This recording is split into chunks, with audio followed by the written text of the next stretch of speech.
Bertemu kembali dengan saya, Bu Vero, dalam mata kuliah Manajemen Sumber Daya Manusia. Pada sesi ketiga ini pokok bahasan kita adalah perencanaan SDM. Baik, indikator capaian pembelajaran dari sesi ketiga ini adalah diharapkan mahasiswa memahami konsep dasar MSDM yang berkaitan dengan perencanaan sumber daya manusia. Baik, di sesi sebelumnya kita telah membahas bagaimana proses dari MSDM terdiri dari mulai dari perencanaan untuk mendapatkan atau memelihara kualifikasi dari SDM yang dibutuhkan organisasi perusahaan, kemudian tahap penyediaan ya melalui perekrutan, seleksi, staffing ya, kemudian selanjutnya adalah tahap pengembangan, bagaimana memelihara SDM supaya tetap memenuhi kualifikasi yang dibutuhkan oleh organisasi atau perusahaan. Nampak bahwa perencanaan SDM merupakan tahap awal dari proses MSDM. Nah, perencanaan itu sendiri merupakan sebuah prasyarat utama di dalam kita melaksanakan apapun kegiatan yang hendak kita lakukan. Nah, perencanaan merupakan sebuah proses untuk menentukan tujuan, mengevaluasi berbagai alternatif pencapaiannya, dan kemudian penentuan berbagai tindakan yang akan diambil. Sehingga jika kita hubungkan dengan manajemen sumber daya manusia, perencanaan dalam konteks MSDM adalah proses penentuan kebutuhan sumber daya manusia dan serangkaian tindakan yang dilakukan untuk mendapatkannya. Nah, kebutuhan SDM yang bagaimanakah yang dimaksud di sini? Yakni dari aspek kuantitas, bahwa jumlah karyawan yang dibutuhkan baik saat ini maupun di masa yang akan datang. Nah, kemudian kebutuhan SDM berkaitan dengan aspek kualitas. Kualitas SDM yang seperti apakah yang dibutuhkan organisasi agar selalu relevan dengan tuntutan zaman. Nah, baik dari aspek kuantitas maupun kualitas ini dibutuhkan SDM yang memenuhi kebutuhan dari organisasi perusahaan yang sesuai dengan rencana organisasi. Nah, rencana organisasi yang bagaimanakah yang dimaksud di sini? Ini bahwa semua organisasi tentunya membutuhkan, menginginkan masa depan yang sejalan dengan tuntutan zaman, yang terencana dengan baik. Perencanaan yang baik tersebut membuat organisasi selalu bisa mengikuti perkembangan zaman ya. Terutama dalam hal ini kaitannya dengan persaingan bisnis yang semakin kompetitif, semakin ketat. Terutama pula didukung dengan peningkatan kemajuan ilmu pengetahuan dan teknologi. Nah, peningkatan kemajuan ilmu pengetahuan dan teknologi ini ternyata dibutuhkan sumber daya manusia yang merupakan aset organisasi yang tidak tergantikan dengan adanya kemajuan ilmu pengetahuan dan teknologi. Bahkan sejalan dengan kemajuan iptek tersebut dibutuhkan sumber daya manusia yang memenuhi kualifikasi ya, yang memenuhi kualifikasi yang dibutuhkan sejalan dengan kecanggihan dan kemajuan ilmu pengetahuan dan teknologi. Nah, bagaimana kualitas dan kuantitas SDM? Kualitas yang seperti apa dan kuantitas sejumlah berapa ini yang dibutuhkan dari organisasi, dari perusahaan ini? Tentunya dibutuhkan upaya perekrutan, upaya mempekerjakan dengan sistem perencanaan SDM yang baik dan terpercaya untuk memenuhi kebutuhan SDM baik secara kuantitas dan kualitas tersebut. Nah, dari pengantar ini baiklah kita akan memahami pengertian perencanaan sumber daya manusia. Kita lihat ada beberapa definisi dari beberapa ahli. Yang pertama dari Andrew E. Seigele. Perencanaan SDM adalah merupakan proses menentukan kebutuhan tenaga kerja dan berarti mempertemukan kebutuhan tersebut agar pelaksanaannya berinteraksi dengan rencana organisasi. Nampak bahwa bagaimana penentuan kebutuhan tenaga kerja ini diupayakan disesuaikan dengan rencana organisasi, intinya seperti itu ya. Kemudian menurut Handoko, perencanaan SDM atau perencanaan tenaga kerja adalah merupakan serangkaian kegiatan yang dilakukan untuk mengantisipasi permintaan bisnis dan lingkungan organisasi pada waktu yang akan datang, serta memenuhi kebutuhan tenaga kerja yang ditimbulkan oleh kondisi tersebut. Nah, nampak di sini intinya bahwa bagaimana perencanaan SDM merupakan serangkaian kegiatan untuk memenuhi kebutuhan tenaga kerja. Kemudian yang ketiga adalah menurut Mondi Enu, perencanaan SDM merupakan proses pengkajian dan penelaahan kebutuhan SDM secara sistematis untuk memastikan bahwa sejumlah karyawan yang dibutuhkan dan sesuai dengan persyaratan keahlian yang telah ditentukan dan tersedia pada saat diperlukan. Nah, nampak di sini ada aspek kuantitas maupun kualitas yang dibutuhkan dalam perencanaan SDM. Kemudian berikutnya adalah menurut Josh Milkovich, Perencanaan tenaga kerja adalah proses peramalan, pengembangan, pengimplementasian, dan pengontrolan yang menjamin perusahaan mempunyai kesesuaian jumlah pegawai, penempatan pegawai secara benar, waktu yang tepat, yang ekonomis, lebih bermanfaat. Nah, bagaimana dari keempat definisi tadi kita bisa simpulkan bahwa pada intinya perencanaan SDM tujuannya adalah memenuhi kebutuhan SDM yang dibutuhkan perusahaan, baik secara kuantitas maupun kualitas, yang bisa mendukung berjalannya rencana perusahaan dan mencapai tujuan perusahaan secara efektif dan efisien. Intinya adalah demikian. Dari tujuan perencanaan SDM tersebut, kita bisa melihat bahwa berkaitan dengan kepentingan perencanaan sumber daya manusia. Bagaimana perencanaan sumber daya manusia pada akhirnya berhubungan dengan kepentingan individu, kepentingan organisasi, dan kepentingan nasional. Kepentingan individu di sini bahwa perencanaan sumber daya manusia sangat penting bagi masing-masing individu pegawai, karena melalui perencanaan SDM dapat membantu masing-masing individu untuk meningkatkan potensinya. Begitu pula kaitannya dengan kepuasan dari masing-masing individu bisa dicapai melalui perencanaan karir yang merupakan bagian dari perencanaan SDM. Kemudian kepentingan organisasi bahwa perencanaan sumber daya manusia pada akhirnya akan berkontribusi terhadap organisasi, karena pegawai-pegawai yang memenuhi kualifikasi pada akhirnya bisa diproyeksikan untuk menduduki, menempati posisi-posisi penting di masa yang akan datang. Contohnya adalah posisi manajer. Kemudian kepentingan nasional. Pada akhirnya pula bagaimana suatu perusahaan berkembang karena memiliki pegawai-pegawai yang cakap akan berkontribusi terhadap produktivitas tidak hanya perusahaan, tetapi dalam skala besar adalah produktivitas nasional secara keseluruhan.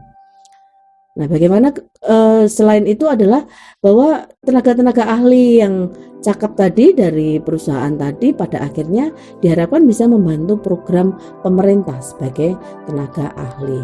Nah, kita lihat bahwa dalam perencanaan sumber daya manusia meliputi komponen-komponen sebagai berikut. Yang pertama adalah tujuan perencanaan SDM tadi yang telah kita bahas, bahwa perencanaan SDM untuk memenuhi kuantitas dan kualitas dari SDM dan bagaimana kaitannya untuk kepentingan individu dari sumber daya manusia, kemudian kepentingan organisasi dan kepentingan dari perusahaan. Kemudian komponen yang kedua adalah perencanaan perusahaan, bahwa berbagai rangkaian kegiatan dalam perencanaan SDM mulai dari peramalan, rencana suksesi, pengembangan berupa jenjang karir dan sebagainya yang dilakukan oleh setiap perusahaan merupakan upaya untuk mengadakan perubahan yang positif bagi perkembangan perusahaan. Kemudian komponen yang ketiga adalah kaitannya dengan syarat-syarat perencanaan SDM, bahwa perencanaan SDM yang dilakukan oleh setiap perusahaan untuk memenuhi kebutuhan SDM dibutuhkan syarat-syarat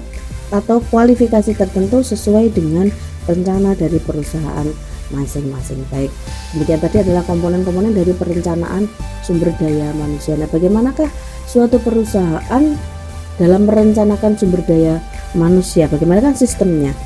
Bahwa kegiatan dalam perencanaan sumber daya manusia meliputi dua hal, yakni manpower budgeting dan manpower programming. Manpower budgeting merupakan kegiatan memadukan jumlah tenaga kerja yang tersedia dengan jumlah tenaga kerja yang diperlukan. Nah, tujuannya apa? Untuk mendapatkan gambaran mengenai kebutuhan real dari tenaga kerja.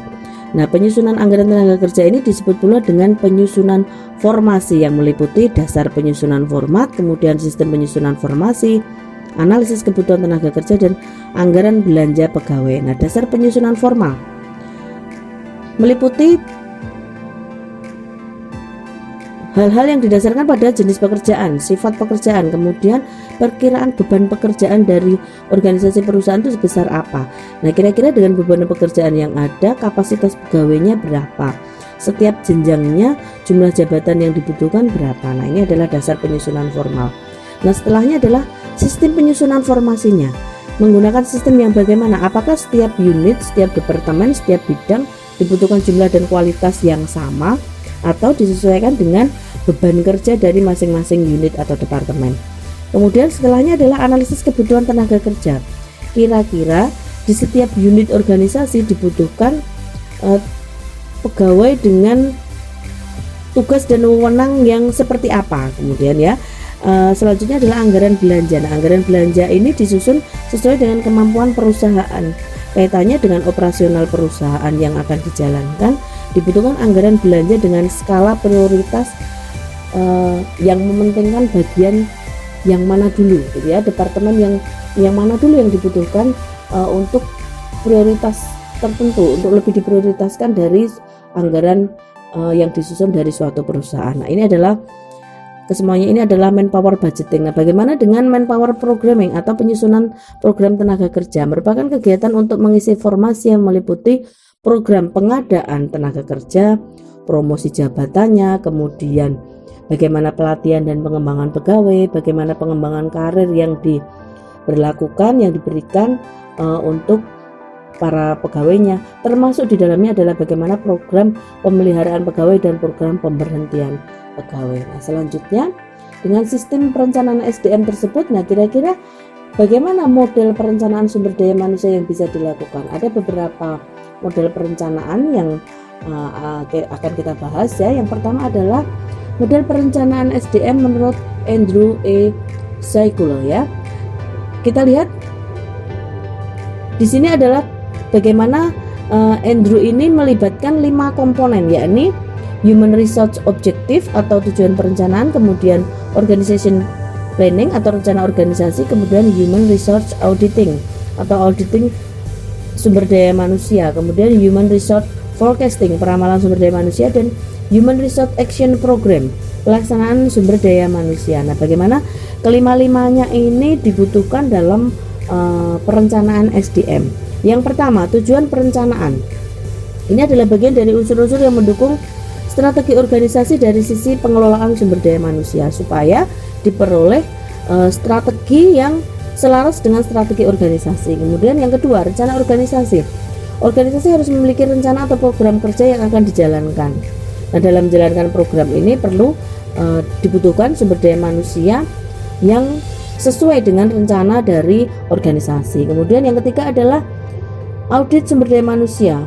Untuk melaksanakan komponen ini diperlukan untuk upaya mengaudit kondisi saat ini supaya sumber daya manusia yang berfungsi bisa dipastikan jumlahnya, gitu ya.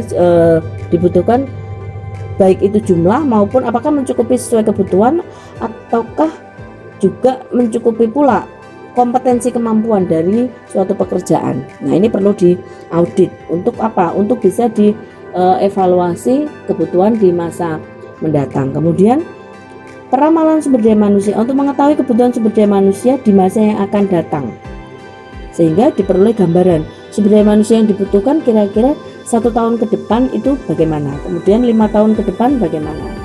Selain itu juga kaitannya dalam hal ini terkait pula adalah anggaran biaya untuk pengadaan aktivitas tersebut, mulai dari biaya rekrutmen, gaji, kemudian tunjangan serta fasilitas-fasilitas kerja yang dibutuhkan oleh SDM. Kemudian yang kelima adalah pelaksanaan sumber daya manusia. Nah, proses ini perlu adanya pembuatan rencana tindakan.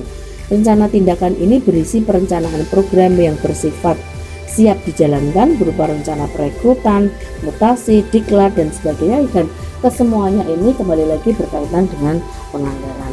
Nah, ini adalah kelima komponen yang dibutuhkan dalam model perencanaan SDM. Nah, berikutnya adalah model perencanaan SDM menurut Betley ya, model sosioekonomi Betley. Bagaimana model ini menggunakan karakteristik dari kekuatan kerja yang kaitannya dengan ukuran pasar kerja, area geografis dan sosioekonomi yang besar. Nah, kekuatan kerja yang bagaimanakah yang dimaksud di sini? Yakni dari bagaimana suatu area geografis, potensi kekuatan kerja yang dimiliki ini bisa kita lihat salah satunya dari populasi penduduk dari wilayah tersebut, terkait dengan usia kerja yang dalam hal ini yang berkaitan langsung adalah bagaimana sumber data ketersediaan usia produktif tenaga kerja dari wilayah tersebut. Selain itu juga bagaimana tingkat pendidikannya dilihat dari sosioekonomi dari area geografi tersebut. Nah, kesemuanya ini mempengaruhi tingkat permintaan tenaga kerja dari masing-masing wilayah. Wilayah satu dengan wilayah yang lain tentunya berbeda dalam hal kaitannya dengan potensi dari kekuatan kerja. Baik, selanjutnya adalah model perencanaan SDM menurut Mason-Hale. Model pengembangan perencanaan dikembangkan oleh Mason dengan memperkirakan kebutuhan SDM berdasarkan struktur organisasi. Nah, tentunya kita bisa lihat ya dari level organisasi, level manajemen dari suatu organisasi, baik dari level 1 dan seterusnya. Nah, masing-masing level ini tentunya dibutuhkan baik kuantitas maupun kualitas yang berbeda. Nah, biasanya pada suatu organisasi setiap ke atas tentunya mengerucut kuantitasnya akan semakin sedikit. Nah, selanjutnya adalah model perencanaan menurut Wayne Mundo and Robert New. Model ini menggunakan perencanaan strategik yang memperhatikan pengaruh faktor lingkungan internal dan eksternal dari suatu organisasi. Faktor eksternal. Yang dimaksud dengan faktor eksternal di sini bagaimana? Sebagai contoh, faktor sosial, politik, dan hukum. Nah, bagaimana dalam suatu perencanaan SDM menempatkan pentingnya penguasaan bahasa asing, khususnya dalam hal ini adalah bahasa Inggris, di mana pentingnya penguasaan bahasa asing ini berkaitan dengan nantinya kemampuan berkomunikasi,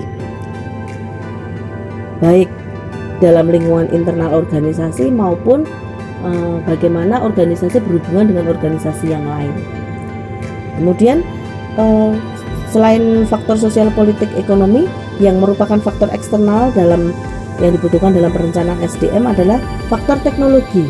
Bagaimana perkembangan dan kemajuan ilmu pengetahuan dan teknologi tadi telah kita bahas, yang semakin lama semakin pesat. Nah, ini membutuhkan kualifikasi tertentu dari sumber daya manusia yang memiliki keunggulan kompetitif untuk bisa memenangkan persaingan dengan semakin pesatnya kemajuan ilmu pengetahuan dan teknologi. Kemudian faktor pesaing.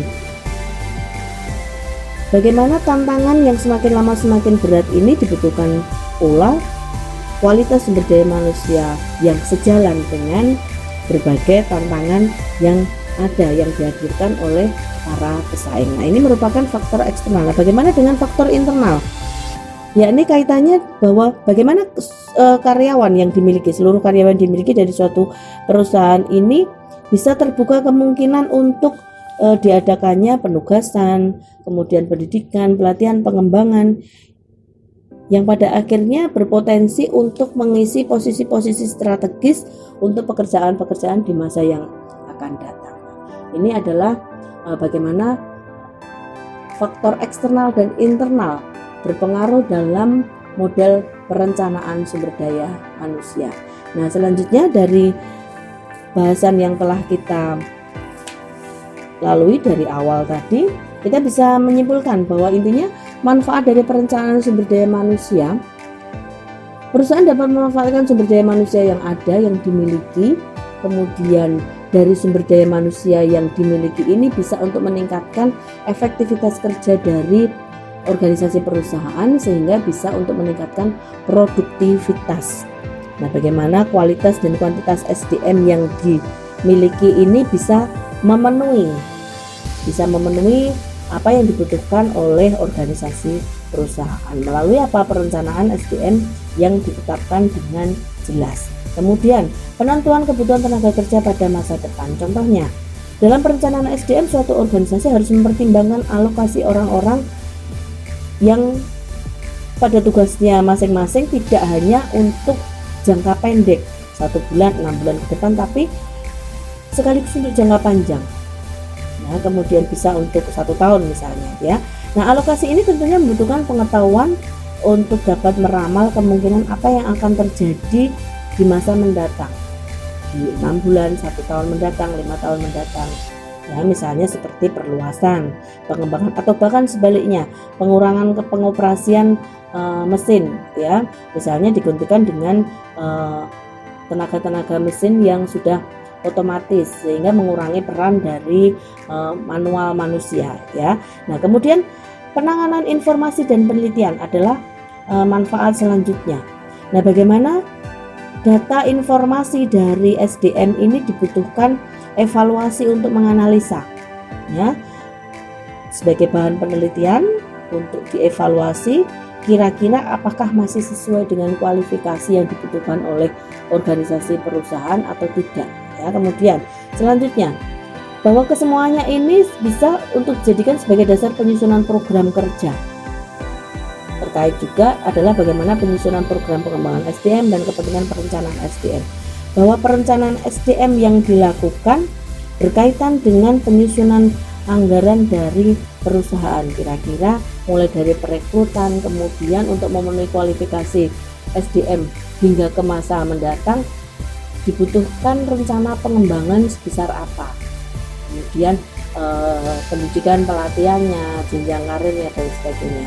Nah, ini terkait dengan anggaran atau penyusunan program kerja dari suatu organisasi perusahaan. Nah, kemudian manfaat yang lain adalah mengetahui pasar tenaga kerja. Tadi kita bahas bagaimana setiap wilayah geografis yang satu dengan yang lain berbeda dalam hal potensi kekuatan kerjanya. Nah, ini dengan perencanaan SDM bisa diketahui bagaimana pasar tenaga kerja yang real, yang tersedia bagi organisasi perusahaan atau yang mendukung kebutuhan dari SDM dari suatu organisasi perusahaan. Baik, selanjutnya bagaimana tantangan dan kendala dalam perencanaan sumber daya manusia. Yang pertama adalah standar kemampuan SDM. Pada prinsipnya belum ada standar yang real mengenai kemampuan SDM. Jadi yang ada hanya berdasarkan ramalan-ramalan prediksi yang bersifat subjektif, mungkin dari perusahaan satu berbeda dengan perusahaan yang lain, sehingga ini menjadi kendala dalam perencanaan SDM karena belum adanya standar yang mutlak dari kemampuan SDM. Kemudian yang kedua adalah dari manusianya sendiri, dari SDM. Bahwa kita tahu bahwa SDM manusia adalah makhluk hidup. Nah, manusia sebagai makhluk hidup tentunya tidak bisa dikuasai sepenuhnya seperti mesin. Nah, ini juga menjadi kendala tersendiri dalam perencanaan SDM karena untuk memperhitungkan segala sesuatunya tidak semudah dengan memperhitungkan kinerja dari mesin. Misalnya, seseorang sebenarnya memiliki kemampuan, akan tetapi ada kendala dalam orang tersebut untuk mengembangkan, mengekspresikan kemampuannya, misalnya terkait dengan motivasi, misalnya ya. Kemudian motivasi terkait dengan kompensasi yang diberikan oleh perusahaan. Nah, ini menunjukkan bahwa bagaimana manusia ini ada sisi manusia yang tidak bisa dihitung, dikalkulasi secara real seperti kita melakukan perhitungan terhadap benda mati. Baik, selanjutnya adalah situasi SDM, bahwa persediaan mutu penyebaran penduduk yang kurang mendukung kebutuhan SDM perusahaan. Misalnya suatu perusahaan berada di suatu wilayah geografis tertentu yang kebetulan tidak didukung oleh kekuatan kerja yang cakap, yang layak.